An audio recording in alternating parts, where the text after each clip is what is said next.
Halo, assalamualaikum warahmatullahi wabarakatuh. Berjumpa lagi dengan saya Saiful Anwar di channel Pemuda Independen Indonesia. Oke sahabat, kali ini kita akan sedikit berbagi cerita tentang kesalahan-kesalahan dalam berternak kenari. Kesalahan-kesalahan dalam berternak kenari itu sangat banyak sekali ya sahabat. Yang kita alami atau yang saya alami dalam berternak kenari ini, saya sudah lebih dari 3 tahun, mungkin lebih pada 4 tahun atau 5 tahun.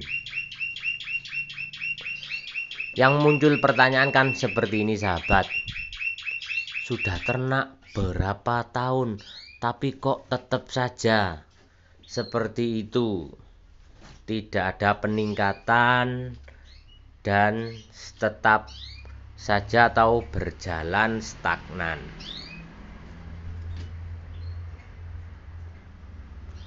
Pertanyaan itu pasti sering muncul atau sering di benak Anda para penghobi peternak kenari. Bukan kenari saja, hampir semua breeding seperti itu. Sudah berternak lama tapi tidak meningkat juga, baik dari jenisnya, baik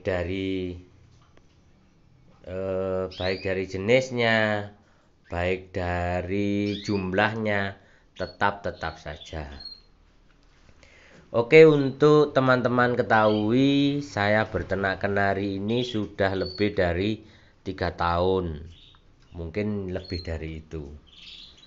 Tapi mengapa ternak saya itu kok hanya itu-itu saja dan cenderung untuk stagnan? Penyebabnya bukan karena apa-apa sahabat.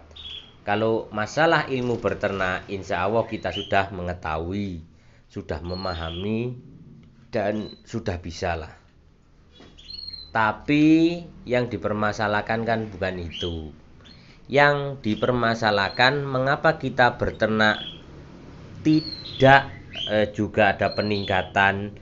Ya karena hasilnya itu kita pakai sahabat, kita pakai untuk kebutuhan, kita pakai untuk kebutuhan atau aktivitas sehari-hari.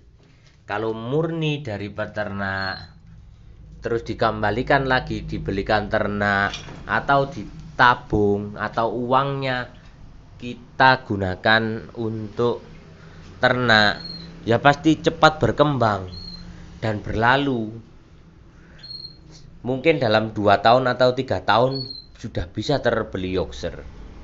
Sebagai contoh ya, kali ini ada anakan, ini ada 1, 2, 3 di atas, ada 1 di sini, ada 3. Tidak terlihat sahabat ya, ada 3. Coba saya munculkan loh, ada 3, warna putih 2, warna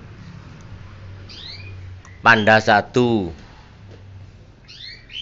Ini ada lagi 2, itu induknya, 1 di sini, 1 di sarang, di atas itu ada 2. Nah, kalau dihitung-hitung, hampir setiap bulan kita mendapatkan pemasukan. Kalau dijumlah setiap bulan itu mungkin mendapatkan keuntungan bersih itu sekitar 1 juta lebih ya, setelah saya hitung-hitung. Tapi kenapa kok ternakan saya kok tetap saja? Yaitu tadi saya gunakan untuk kebutuhan sehari-hari. Jadi kenapa peternakan kita itu stagnan atau tidak berkembang? Yaitu karena kebutuhan hasil dari ternak ini kita gunakan untuk kebutuhan pribadi. Tapi coba teman bayangkan, kalau dari hasil tadi, hasil berternak kita kumpulkan, terus kita belikan materi indukan-indukan baru, tidak sampai 1 tahun atau 2 tahun lah maksimal, pasti kita sudah punya Yorkshire. Nah sekarang Yorkshire itu kan hanya ya sekitar di bawah, ada yang di bawah 5 juta, ada yang di bawah 10 juta. Nah, kalau dalam 1 bulan kita ada pendapatan 1 juta saja, kita sudah mampu untuk beli Yorkshire. Misalnya kita beli 1 jantan Yorkshire di harga 5 juta saja, dan 2 Yorkshire betina pada harga 2,5 juta. Nah, kita sudah punya materi indukan Kenari Yorkshire. Nah, itu kita kembangkan terus. Ya pasti akan berhasil. Tapi lain cerita kalau kita dapat uang, ya kita tidak gunakan untuk membangun ternak kita, tapi digunakan untuk kebutuhan sehari-hari, ya alamat amblas semua. Nah, itu sahabat sedikit cerita tentang peternakan. Mengapa tidak juga maju-maju, kenapa hanya stagnan di itu saja, yaitu karena hasilnya digunakan untuk kebutuhan pokok. Oke, sampai di situ sahabat, kita jumpa di video-video selanjutnya. Wassalamualaikum warahmatullahi wabarakatuh.